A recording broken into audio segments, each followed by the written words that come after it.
आज हम लोग करेंगे। लिखो, चैप्टर का नाम लिखो, इशू ऑफ शेयर्स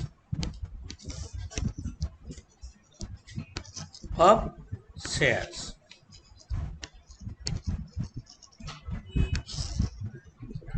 ये चैप्टर तुम लोग 11-12 में किए हो, आइडिया है। बट यहाँ पे हम एडवांस आइडिया देके स्टार्ट करेंगे। थोड़ा एडवांस से स्टार्ट करेंगे। तो 11-12 का जो कॉन्सेप्ट था वो रहेगा, साथ में कुछ अटैचमेंट आएगा। तो हम पीडीएफ ऑलरेडी ग्रुप में दे दिए हैं, देख लेना। और एक क्लास को हम आज आज शाम तक हम यूट्यूब में दे देंगे। तो जिसका जो देखना है तो जरूरत होगा तो और एक बार देख लेना, जो भी हो, और सब्सक्राइब कर लेना। कर दिए हैं। अच्छा, ठीक है, थैंक यू। सोचो, हम न्यू कंपनी का पॉइंट ऑफ व्यू से बोल रहे हैं। अभी कंपनीज एक्ट 2013 आ गया है।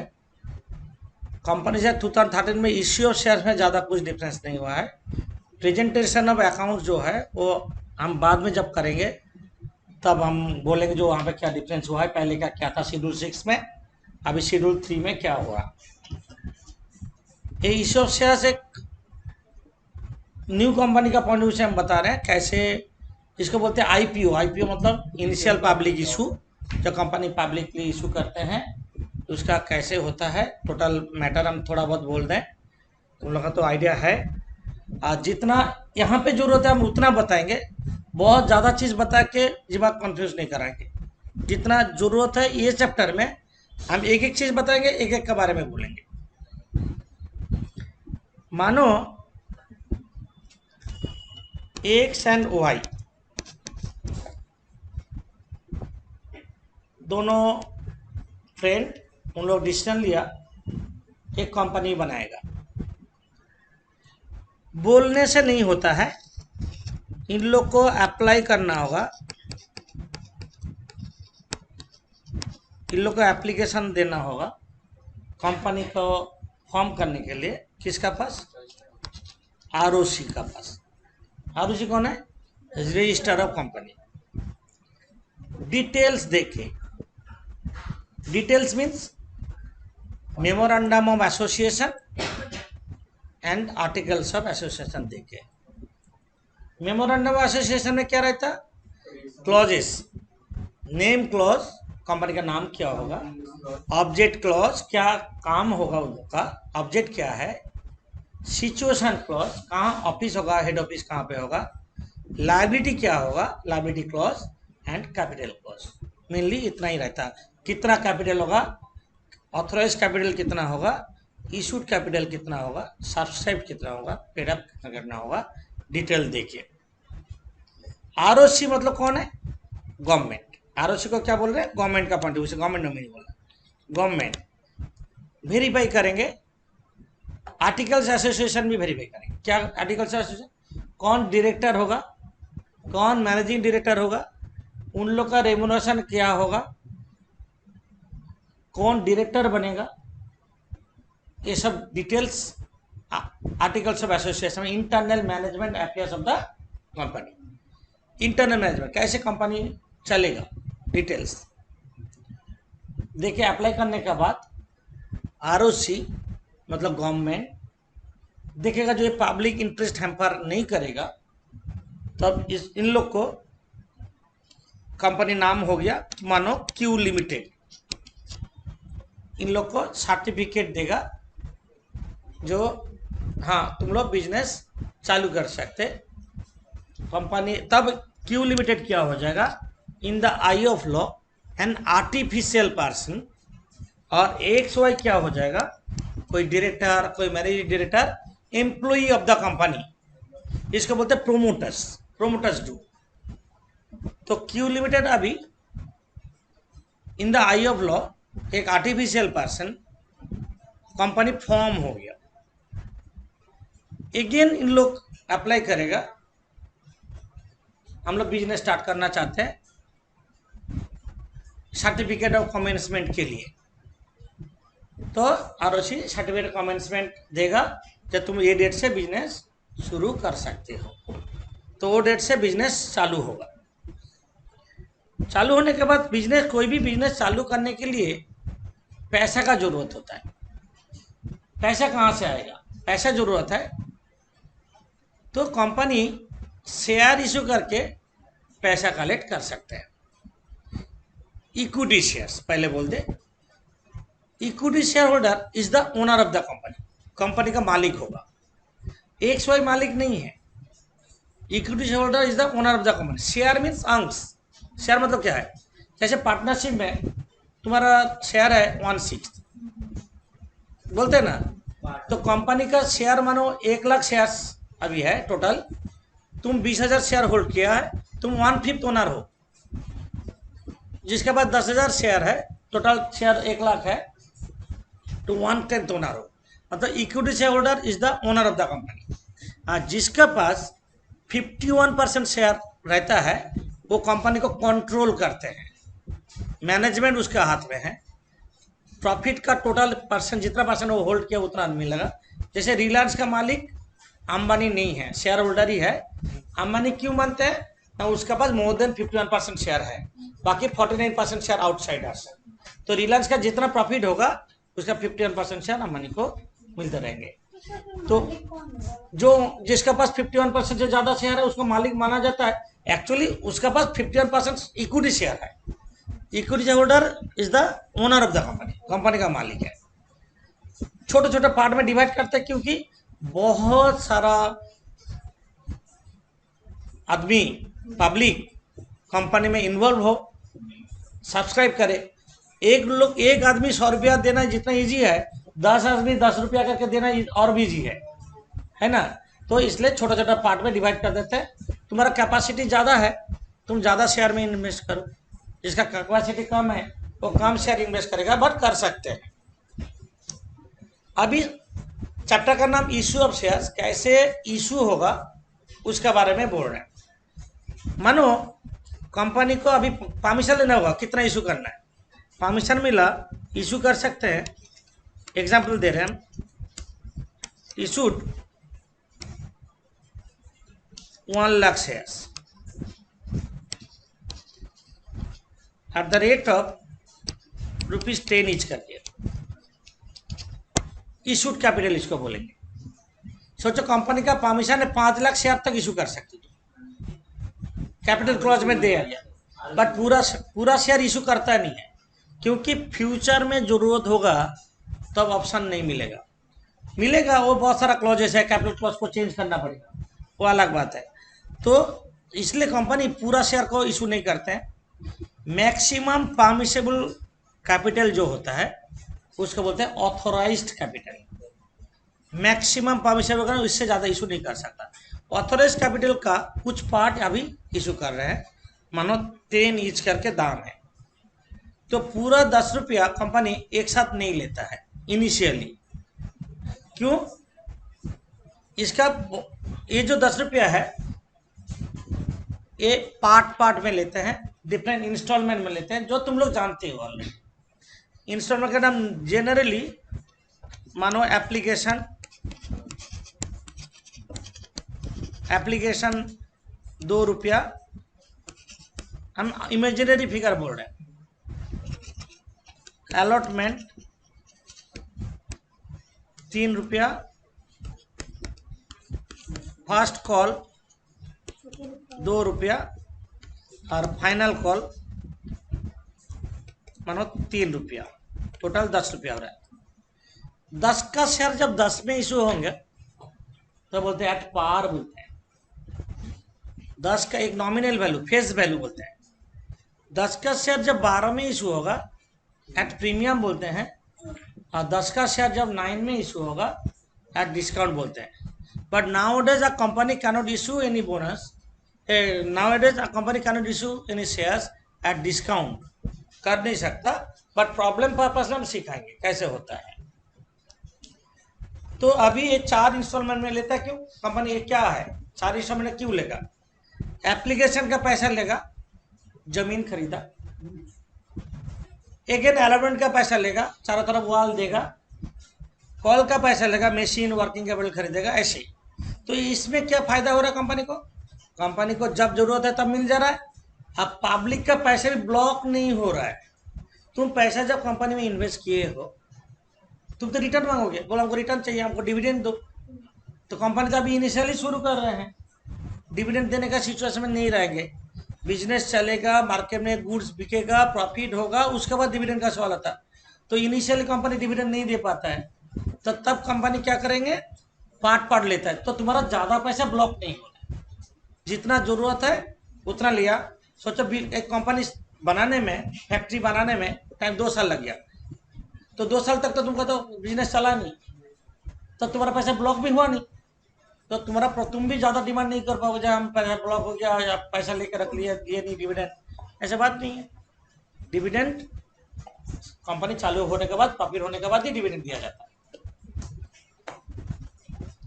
अब company in the I of law Q limited क्या आर्टिफिशियल पर्सन, अभी क्यू लिमिटेड पेपर में एडवर्टीजमेंट करेंगे, हम क्यू लिमिटेड है, मेरा कैपिटल इतना है, डिटेल्स देखे, बिजनेस मेरा ये होगा।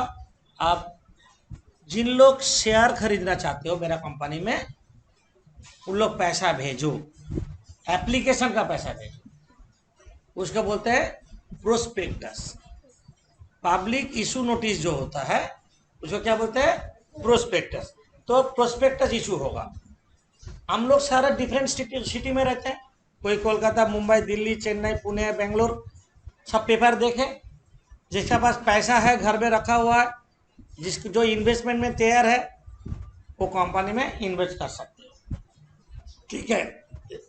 तो पैसा ब्लॉक होगा, जो ब्लॉक करना चाहता है पैसा घर में है, इन्वेस्ट कर सकते हैं। तो अब उसका जर्नल क्या होगा, in the books of Q limited हम बोल रहे हैं, जर्नल क्या होगा, हम उसको 4 जर्नल है, 4 इंस्टॉलमेंट है, तो एक एक इंस्टॉलमेंट के 2-2 जर्नल है। जर्नल नाम चेंज होगा बट मोटिव वही है, ज़्यादा डिफिकल्ट नहीं है। तो हम जर्नल नोट दे रहे हैं, journal entries.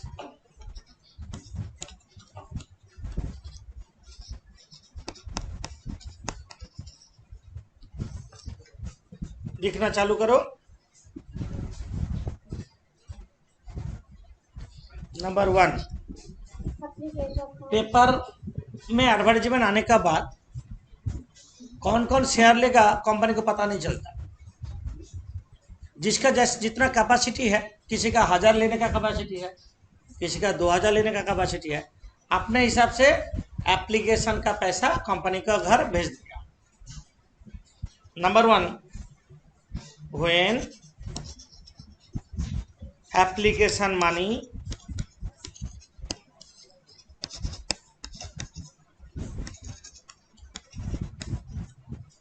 is received,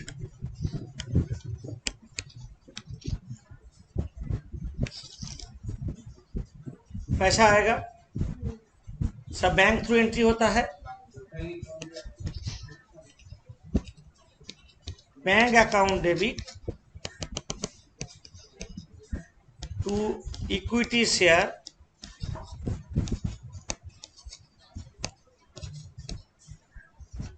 application account.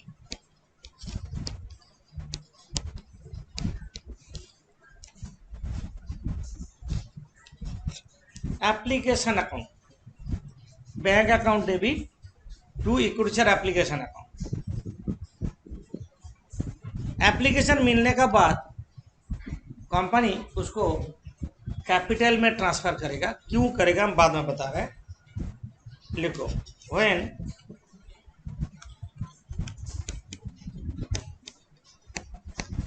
Application money is transfer to capital account। जब एप्लीकेशन मनी कैपिटल में ट्रांसफर होगा, एप्लीकेशन अकाउंट बोल के कोई अकाउंट ओपन नहीं रहेगा, जितना क्रेडिट होगा उतना डेबिट होगा।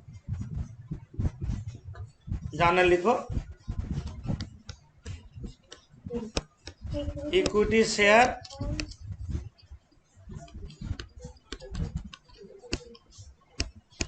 एप्लीकेशन अकाउंट डेबिट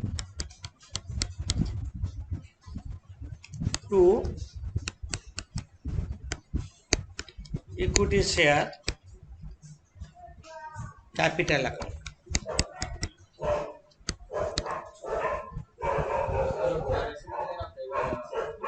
बताएंगे। अच्छा, एप्लीकेशन डेबिट क्रेडिट कार्ड देते हैं, क्या बचता है?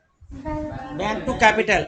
जब कोई ओनर बिजनेस में पैसा इन्वेस्ट करता, क्या जाने लिखते हैं? Bank to capital. वही हो रहा है, देखो तुम, इसका मतलब क्या रहा? Equity holder is the owner of the company. यहाँ पे बैंक एप्लीकेशन कट जाएगा, अलॉटमेंट कट जाएगा, फर्स्ट कॉल कट जाएगा, डेबिट जितना होगा उतना क्रेडिट होगा। यहाँ पे दो टू हम छोड़ के रख रहे हैं, क्यों हम बाद में बताएंगे, एक साथ सारा चीज नहीं देंगे। इसलिए एप्लीकेशन मिलने के बाद अभी कंपनी जान गया कौन कौन ओनर हो रहा है कंपनी का। तुम 1000 अप्लाई किया, तुम 500 किया, कोई 2000 किया, कोई 5000 किया, कंपनी अभी लिस्ट कर लिया कौन कितना शेयर अप्लाई किया है। एप्लीकेशन मिलने के बाद जमीन खरीद लिया, मान लो जमीन खरीद लिया, इसके बाद अगेन पैसा जरूरत है। अभी पेपर में एडवर्टाइजमेंट नहीं करेगा, सबका पास लेटर भेज देगा कि तुम लोग अलॉटमेंट का पैसा अभी भेजो। तो एप्लीकेशन में क्या हुआ था, पहले बैंक में मिला था, बाद में कैपिटल में ट्रांसफर किया, और इसके बाद से उल्टा होगा, पहले कैपिटल में ट्रांसफर करेंगे, सिर्फ नाम चेंज कर देंगे, एप्लीकेशन से अलॉटमेंट कर देंगे, अलॉटमेंट का जगह फर्स्ट कॉल कर देंगे, फर्स्ट कॉल के बाद फर्स्ट फाइनल कॉल कर देंगे, बट पहले कैपिटल ट्रांसफर होगा। लेटर मिलने के बाद शेयर होल्डर लोग पैसा भेजेंगे, तब कंपनी का नीचे क्या पैसा मिलेगा, है ना। तो 3 नंबर एंट्री लिखो, when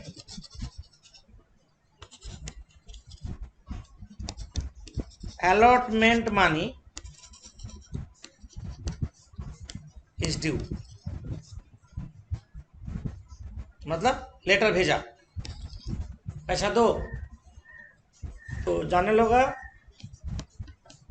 equity share allotment account debit to equity share capital account. हम इक्विटी शेयर नहीं बोलकर शेयर कैपिटल भी बोल सकते हैं, बट इक्विटी शेयर और प्रेफरेंस शेयर दोनों अलग अलग होता है, इसलिए हम अभी इक्विटी शेयर के बारे में बोल रहे हैं। प्रेफरेंस शेयर जब होगा तब बोल सकते हैं, तो कोई कोई बुक में शेयर कैपिटल बोल दिया गया। यहाँ पे 1 2 छोड़ के रखो, हम एक पर्पस में रख रहे हैं जगह, क्योंकि बाद में हम एंट्री घुसाएंगे। अलॉटमेंट ड्यू होने के बाद लेटर मिल गया, उन लोग पैसा भेजेगा तो बैंक आएगा, अलॉटमेंट जितना डेबिट होगा उतना क्रेडिट। 4 नंबर में लिखो, हम लिखने के बाद लिखोगे, 1 minute. When allotment money is received,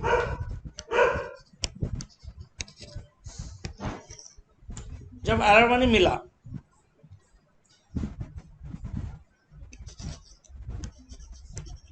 bank account debit,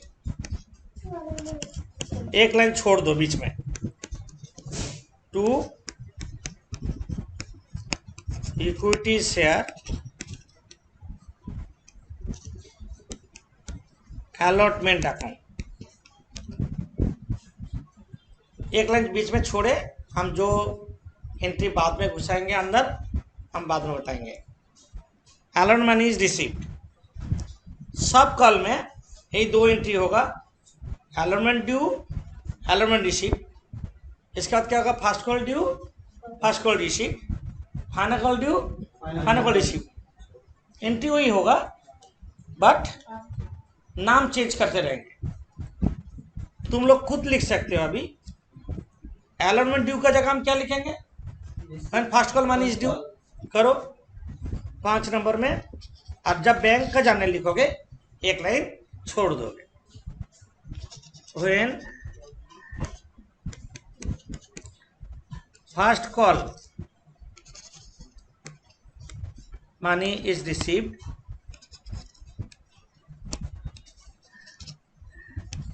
when first call money is received, sorry first one is due, तो क्या होगा, equity share first call account debit to equity share capital account, first call due equity share first call to equity share capital. 6 number में when first call money is received,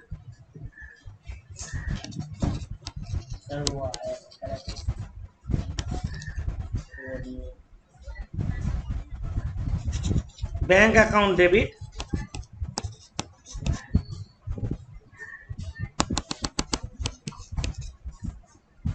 एक line छोड़ो to equity share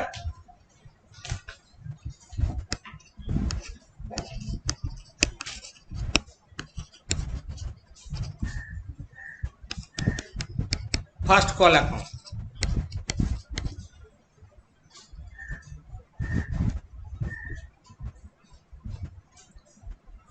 ending तक हम सारा चीज clear कर देंगे, देखते रहो। जो हम लोग अल्टीमेटली लिख रहे हैं बहुत ज्यादा एंट्री, अल्टीमेटली हम बोलेंगे 2 एंट्री लिख रहे हैं, नाम पलट दे रहे हैं, कोई ड्यू और एक रिसीव्ड, वही लिख रहे हैं, नाम चेंज हो जा रहा है। इसमें ऐसे क्यों करा रहे हैं हम, ना तुमको एंट्री याद करने का जरूरत नहीं है, बोल बोल के रट्टा हो जाएगा, दोनों एंट्री में कितना डिफरेंस है पता चल जाएगा। जो अलॉटमेंट एंट्री उसी को नाम चेंज कर देंगे, वो जगह फर्स्ट कॉल का जगह हम लिख देंगे फाइनल कॉल। तो लिखो 8 नंबर एंट्री लिखो, 7 number when final call money is due. अभी अगेन पैसा जरूरत हुआ, कंपनी को उन लोग लेटर भेजा, तो होगा equity share final call account debit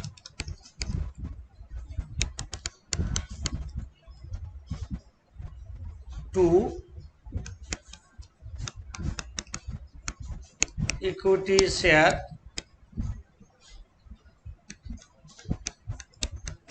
capital account. ये जब final call account debit to equity share capital account, ये क्या हुआ, फाइनल कॉल मनी ड्यू हुआ। तुम लोग जानते हो इसके बाद क्या होगा, लिखो लिखो when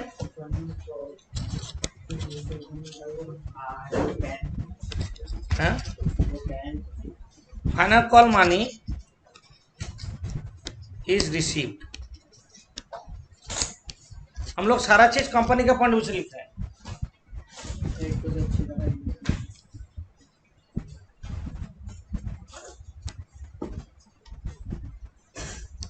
final call money due करेंगे और फाइनल कॉल मनी हम रिसीव कर रहे हैं।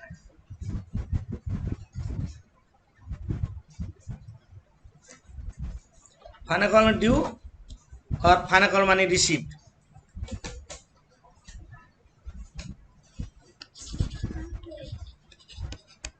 बैंक अकाउंट डेबिट एक लाइन छोड़ो to equity share final call account.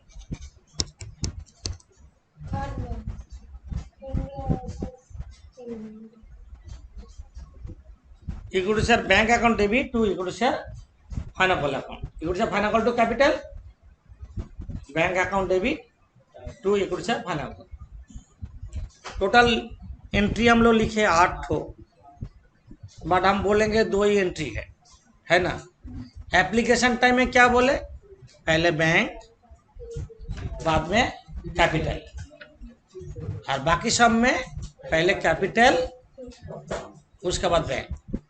और एप्लीकेशन जितना डेबिट होगा उतना क्रेडिट, अलॉटमेंट जितना डेबिट होगा उतना क्रेडिट, फर्स्ट कॉल जितना डेबिट होगा उतना क्रेडिट, और फाइनल कॉल जितना डेबिट होगा उतना क्रेडिट होगा।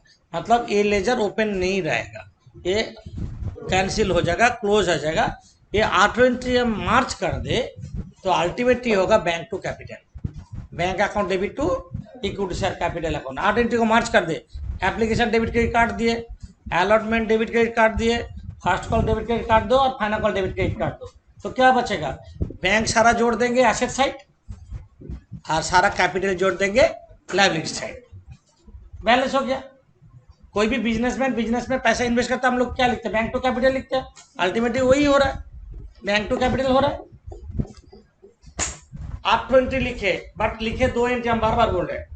अब कुछ कुछ हम एडिट करेंगे, मतलब थोड़ा थोड़ा मॉडिफिकेशन डालेंगे, जो कहाँ कहाँ क्या क्या सिचुएशन में क्या क्या हो सकता है। सोचो हम लोग डिफरेंट सिटी में रहते हैं, कंपनी अभी इशू करना चाहता है 1 लाख का, मतलब कंपनी को गवर्नमेंट से परमिशन मिला 1 लाख शेयर इशू करने का। तो 1 लाख से ज़्यादा एप्लीकेशन आएगा तो क्या होगा, 1 लाख से कम भी आ सकता है और 1 लाख भी आ सकता है।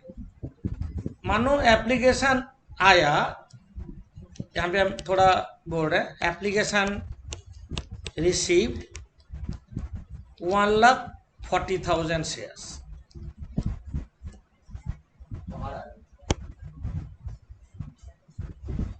Application received 1,40,000 shares.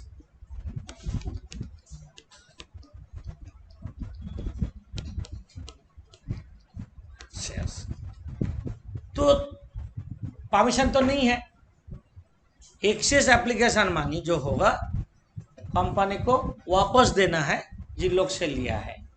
एक डेट रहता, मानो 31 अगस्त है लास्ट डेट, उसी के अंदर जो अप्लाई करेगा उसको शेयर कंपनी देगा। उसके बाद जो अप्लाई करेगा कंपनी स्टेट कार्ड उन लोगों का पैसा रिफंड कर देंगे।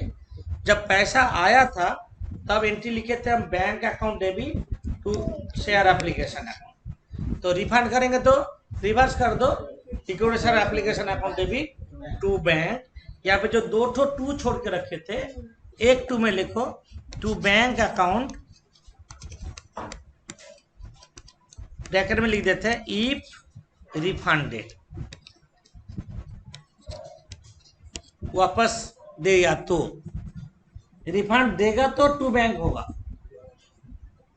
रिफंड नहीं देगा तो बैंक नहीं होगा। मानो हम लोग का वहाँ पे 1,40,000 शेयर है, 10,000 शेयर एप्लीकेशन किया था डेट का बाद, बाकी 30,000 शेयर क्या टाइम पे किया, वो बोला हम क्यों लिए, हम तो टाइम पे अप्लाई किए। तो कंपनी प्रोपोर्शनेटली इशू करने लगेगा।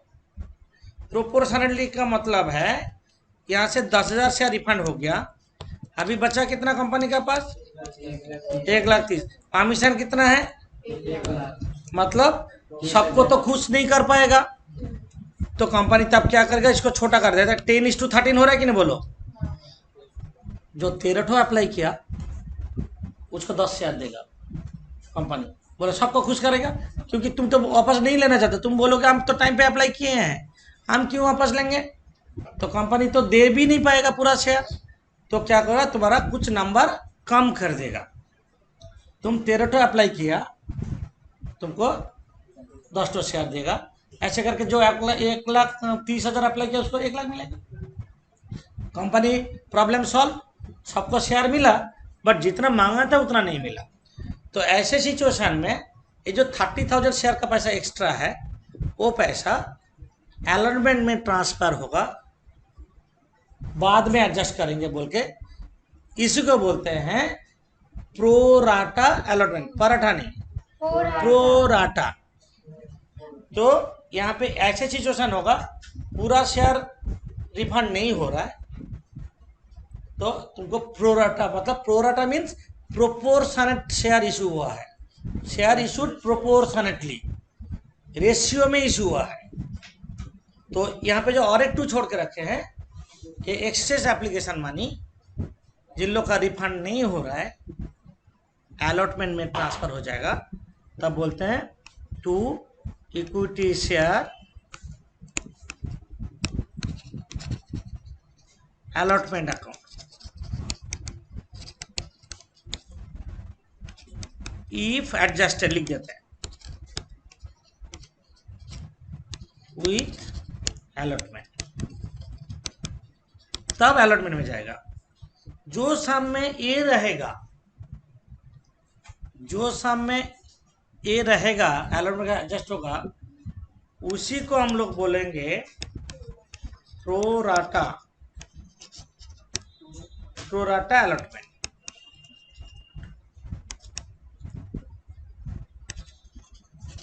प्रोराटा अलॉटमेंट प्रोपोर्शनेटली शेयर जब इशू करते हैं, मतलब 30,000 शेयर का पैसा अलॉटमेंट में चला गया। ये 30,000 जो एक्सेस पैसा है, किन लोग का पैसा, 1 लाख शेयर का ही पैसा है। मतलब जो रेट अप्लाई किया था उसको तो कंपनी 10 शेयर दिया, उसका 3 शेयर का पैसा अलॉटमेंट में चला गया। मतलब अलॉटमेंट टाइम में वो 3 शेयर का पैसा जो एक्स्ट्रा है वो कम देगा, उतना पैसा कम देगा। क्या बोले समझ में, क्या बोले समझ में, अलॉटमेंट टाइम में वो पैसा कम देगा। तो एप्लीकेशन टाइम में क्या हो रहा है, एडवांस आ रहा है, एप्लीकेशन टाइम में एडवांस आया, अलॉटमेंट का पैसा एप्लीकेशन टाइम में आ गया, एडजस्ट करना है, उसी को बोलते हैं प्रोराटा अलॉटमेंट। मतलब पहले तुम लोग स्टार्टिंग से करते थे, हम अभी स्टार्ट कर रहे हैं प्रोराटा से, स्टार्ट कर रहे हैं। अब अलॉटमेंट ड्यू हुआ, सुनो, कंपनी का जब मार्केट देख लेता है जो बहुत ज़्यादा डिमांड है, तो कंपनी ना 10 का शेयर कभी कभी ज़्यादा प्राइस लगा देते हैं, प्रीमियम में इशू करते हैं, उसको बोलते हैं क्या, प्रीमियम। सोचो 10 का शेयर 12 में इशू करना चाहते हैं, तो उसके बाद इशू डेट प्रीमियम बोलेंगे। आसाम में कुछ नहीं बोला, प्रीमियम में, प्रीमियम का पैसा अलॉटमेंट में लेंगे। सामने कुछ नहीं बोला तो प्रीमियम का पैसा अलॉटमेंट का साथ एडजस्ट होगा। सामने कुछ नहीं बोला, डिस्काउंट का पैसा अलॉटमेंट का साथ एडजस्ट होगा। पार में होने से तो कोई प्रॉब्लम नहीं है, प्रीमियम होगा, कुछ नहीं बोला तो अलॉटमेंट का साथ एडजस्ट होगा। तो equity share allotment account debit to equity share capital लिखे, टू सिक्योरिटीज प्रीमियम अकाउंट।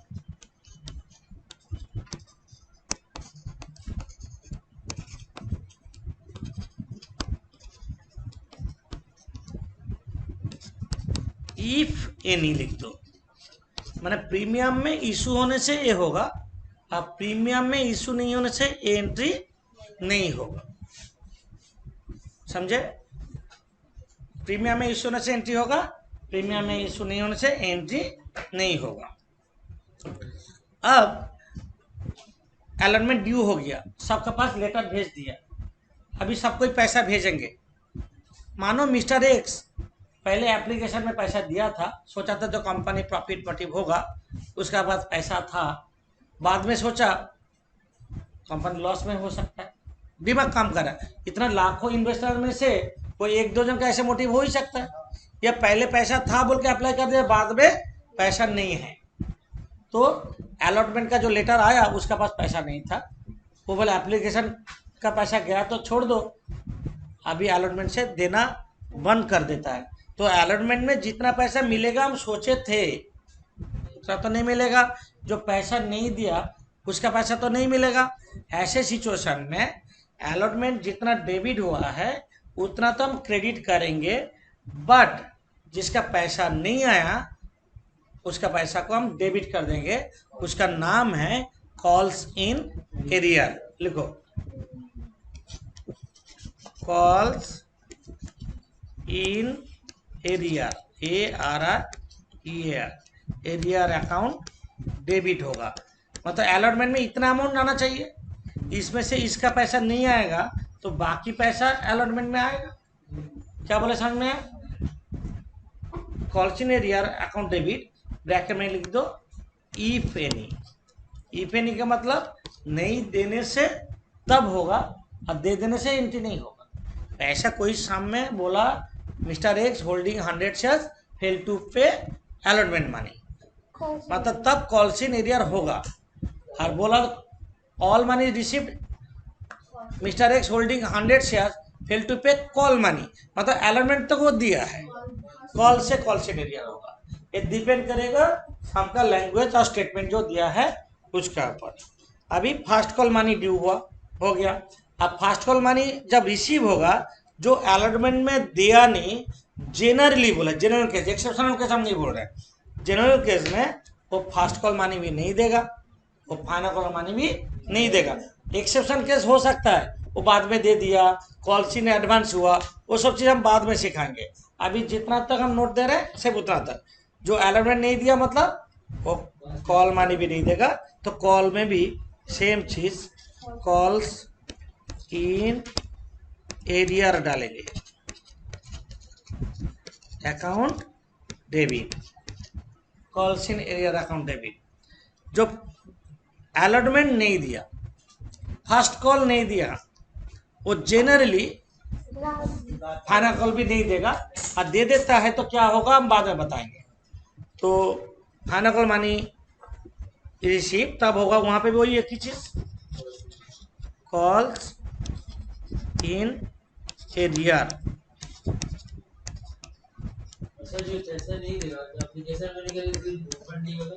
वही चीज ही बताएंगे साइड बाय साइड। तो जो पैसा नहीं दिया, इसका मतलब क्या हुआ, कंपनी 1 लाख शेयर का परमिशन मिला तो कंपनी को 99,900 शेयर का पैसा मिल गया, 100 शेयर का पैसा मिला नहीं, 100 शेयर का पैसा नहीं मिला तो कंपनी क्या करेगा, उसका शेयर जो एप्लीकेशन दिया था बाद में देना बंद कर दिया, वो जो जितना अमाउंट दिया था वो अमाउंट को फॉरफिट कर देगा। फॉरफिट का मतलब वापस नहीं देगा, जब्त करना बोलते हैं। कंपनी अपने पास रख लेगा, क्योंकि वो शेयर नहीं खरीदता और कोई खरीदता, उसको कंपनी शेयर बेच पाता, तो वो तो हो नहीं पाया। तो एप्लीकेशन में जितना पैसा देगा कंपनी क्या करेगा, फॉरफिट कर देगा, रख लेगा, वापस नहीं होगा, तो उसको बोलते हैं फॉरफीचर ऑफ शेयर्स। सबसे vital entry forfeiture of shares, लिखो। ये एंट्री में पूरा सामने का एंट्री कंट्रोल रहेगा, मतलब कोई गलती हो जाएगा सामने का एंट्री, ये एंट्री में पता चल जाएगा क्या गलती किया क्या नहीं किया। हम चारों तरफ से चेकिंग दिखा देंगे कैसे कंट्रोल होता है। When shares are forfeited, FORFEITED, forfeited for non-payment of calls. When shares are forfeited for non-payment of calls, allotment भी एक कॉल है, फास्ट कॉल भी एक कॉल है, फाइनल कॉल भी एक कॉल है, इंस्टॉलमेंट का नाम है। हम 4 इंस्टॉलमेंट बोले, वो 3 भी हो सकता है, 5 भी हो सकता है, फास्ट सेकेंड फाइनल भी कर सकते हैं, या ऐसे कर सकता है application allotment final call, 3 call में भी हो सकता है, 2 कॉल में भी हो सकता है, एप्लीकेशन एंड अलॉटमेंट। तो फॉरफिट करेगा जब ईच एंड एवरी एंट्री में, हम लोग जो 8 एंट्री लिखे, एप्लीकेशन डेबिट क्रेडिट काट गया, अलॉटमेंट डेबिट क्रेडिट काट गया, फास्ट कॉल और फाइनल कॉल काट गया है, तो अल्टीमेटली एंट्री क्या है, bank to capital. Bank to capital हुआ बट वो पैसा दिया नहीं, पूरा पैसा तो नहीं दिया, बट कैपिटल क्रेडिट दिया। कैपिटल क्रेडिट मतलब क्या, मतलब क्या बोल रहे हैं, पैसा दिया, तो उसका नाम रजिस्ट्रार से कैंसिल कर देंगे। कैपिटल कौन सा बैलेंस? क्रेडिट बैलेंस, उसको डेबिट कर देंगे, तो कैंसिल कर देंगे। सारे ठीक। व्हेन शेयर्स आर फॉरफिटेड, उसके नाम पे जो कैपिटल क्रेडिट हुआ था वो कैपिटल को कैंसिल करने के लिए कैपिटल को डेबिट करेंगे। जितना शेयर पैसा नहीं दिया सिर्फ उसका कैपिटल को हम डेबिट करेंगे, पूरा 1 लाख का नहीं। 100 बोले तो 100 को ही हम करेंगे डेबिट। एक statement wait and see and बाद में लिखो, पहले पूरा समझ जाओ। मेन एंट्री, चैप्टर का हार्ट एंट्री ये बोलते हैं। Equity share capital account debit,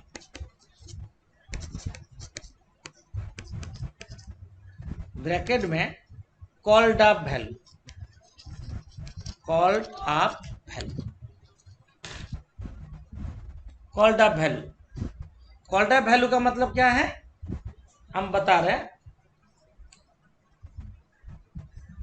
यहाँ पे 10 करके शेयर है ना, 100 शेयर इंटू 10, प्रीमियम नहीं, कॉल्ड अप वैल्यू जहां तक कॉल हुआ। सोचो फर्स्ट कॉल के बाद हम फॉरफिट करेंगे, क्या कितना कॉल हुआ? 5 3 2 5 2 7 रुपया, तो 7 करके डेबिट करेंगे। अलॉटमेंट के बाद हम फॉरफिट कर रहे हैं तब 5 करके डेबिट करेंगे, इसलिए जहां तक कॉल हुआ वहां तक डेबिट करेंगे, इसलिए बोल रहे हैं हम कॉल्ड अप वैल्यू। समझे? वहां पे क्यों लिखे कॉल्ड अप वैल्यू, अब समझ में आया? हम कौन सा सिचुएशन में फॉरफिट कर रहे हो, वाइटल पार्ट है। अलॉटमेंट का बाद, फर्स्ट कॉल का बाद, ना फाइनल कॉल का बाद। फाइनल का बाद करना पूरा फेस वैल्यू ही डेबिट करेंगे, समझे? अच्छा, इसके बाद securities premium account debit.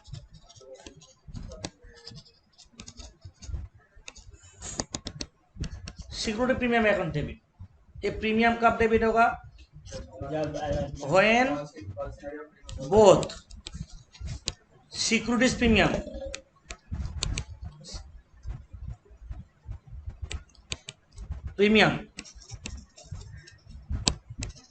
And calls in area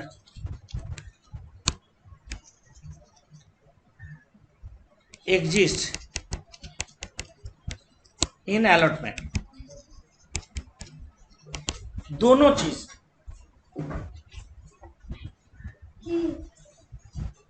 नीचे दिख जावे तो देखिए बोल when both security premium and calls in area both are exist in allotment। दोनों चीज रहने से प्रीमियम डेबिट होगा, कोई भी एक चीज नहीं। मतलब क्या हो रहा है हम दिखा रहे हैं, अलॉटमेंट में प्रीमियम है, क्रेडिट किए तो वो पैसा नहीं दिया तो प्रीमियम रख के फायदा क्या, प्रीमियम को डेबिट करेंगे। अलॉटमेंट में कॉल्स इन एरिया है, दोनों चीज होना चाहिए। अलॉटमेंट में प्रीमियम, अलॉटमेंट में कॉल्स इन एरिया, कोई भी एक होने से नहीं होगा, तब सिक्योरिटी प्रीमियम डेबिट होगा at the time of forfeiture. At the time of forfeiture कब सिक्योरिटी डेबिट होगा? जब both calls in area and security premium exist in allotment. मतलब जो कॉल में प्रीमियम है वो कॉल नहीं मिलने से, सीधा बात है। कॉल में प्रीमियम है, कॉल मनी नहीं मिलता तो भी प्रीमियम डेबिट होगा। पैसा नहीं दिया प्रीमियम क्रेडिट क्यों? क्रेडिट मतलब तो आया पैसा, इनकम हुआ, तो पैसा दिया नहीं तो सिक्योरिटी प्रीमियम अकाउंट डेबिट कब होगा वो भी लिख दिया। Two calls in area, calls in area सारा कॉल्स इन एरिया जोड़ देंगे जितना। कॉल्स इन एरिया का मतलब क्या है? Amount not received, amount not received to share forfeiture account, share forfeiture account ये होगा अमाउंट रिसीव्ड। मतलब एप्लीकेशन मानी दिया तो एप्लीकेशन मानी, एक शेयर का दाम 10 रुपया, 2 रुपया एप्लीकेशन है, अब बाकी सब 8 रुपया है। 8 रुपया नहीं मिला तो कितना रुपया मिला? 2 रुपया। मतलब कॉल सिनेरियो का जितना अमाउंट मिला नहीं, और शेयर फॉरफीचर मतलब जितना अमाउंट मिला, ये दोनों का टोटल। ये है फॉरफीचर का पूरा एंट्री है, लिखो, आप लिखो। सर क्लास में तो এটা তো করেছি फर्स्ट सेमेस्टर में फर्स्ट सेमेस्टर में 12 से ये देखा 12 में लिखो लिखो लिखो लिखो। Equity share capital account debit, हम बोल दे रहे हैं equity share capital account debit called up value, equity share capital account debit bracket में called up value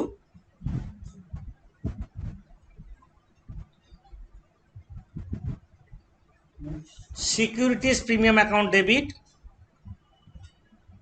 securities premium account debit when both securities premium and calls in area exist in allotment, when both securities premium and calls in area exist in allotment, when both calls in area and securities premium exist in allotment। Sir premium यदि allotment में हुआ और कौन सी area first call या second call में तो premium debit नहीं होगा, दोनों चीज होना चाहिए, दोनों एक ही साथ दोनों एक साथ होना चाहिए। To calls in arrear bracket में लिखो अमाउंट नॉट रिसीव्ड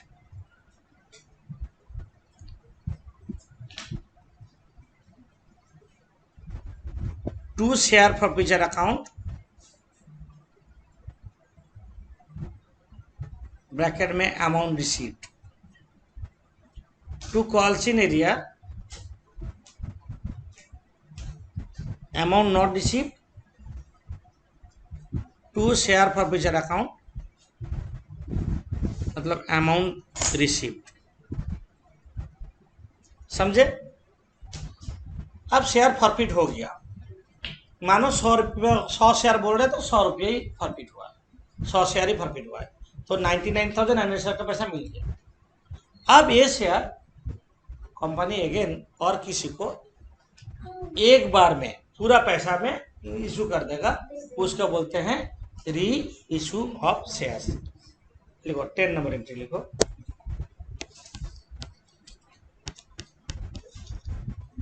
फॉर री इशू ऑफ शेयर्स। ये री इशू एट पार में हो सकता है, एट प्रीमियम में हो सकता है, एट डिस्काउंट में भी हो सकता है। 10 का शेयर 10 में होने से पार, 10 का शेयर 9 में होने से डिस्काउंट, 10 का शेयर 12 में होने से प्रीमियम। री इशू जब होता है, लिखो बैंक अकाउंट डेबिट। हम एग्जाम्पल देते हैं, 10 का शेयर मानो 8 में री इशू हो रहा है, एक शेयर का बोल रहे हैं, 10 का शेयर 8 में री इशू हो रहा है, लॉस कितना हो रहा है? हम फॉरफिट करके जो फायदा किए थे वहां से पैसा सेटअप करेंगे, तो शेयर फॉरफिचर जो यहाँ पे इनकम हुआ था, फॉरफिट करके इनकम हुआ, इसको हम डेबिट कर देंगे। लिखो शेयर फॉरफिचर अकाउंट डेबिट, ये कब होगा? इफ री issued at discount, if reissued at discount, share forfeiture account debit to equity share capital account. मतलब हम लोग का एग्जाम्पल हिसाब से ले, ये 8 रुपया ले तो यहाँ पे क्या लेंगे? 2 रुपया, यहाँ पे 10 रुपया, एक शेयर का बोल रहे हैं, इंटू 100 शेयर तो 100 तक इंटू करते ए। सोचो 10 का शेयर 12 में इशू होता तब फॉरफिचर डेबिट नहीं होगा, नीचे सिक्योरिटी प्रीमियम आ जाएगा, नीचे प्रीमियम आ जाएगा, फॉरफिचर से पैसा नहीं गया। और फॉरफिट करके जो फायदा हुआ था यहाँ पे, जितना क्रेडिट था और यहाँ पे जितना डेबिट हुआ, उसका बैलेंस जो है शेयर फॉरफिचर का बैलेंस कैपिटल रिजर्व में ट्रांसफर होगा। 11 नंबर एंट्री लिखो, the balance of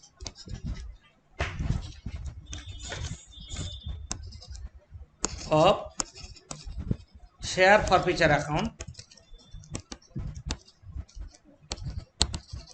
will be transferred to capital reserve account. The balance of share forfeiture account will be transferred to capital reserve account.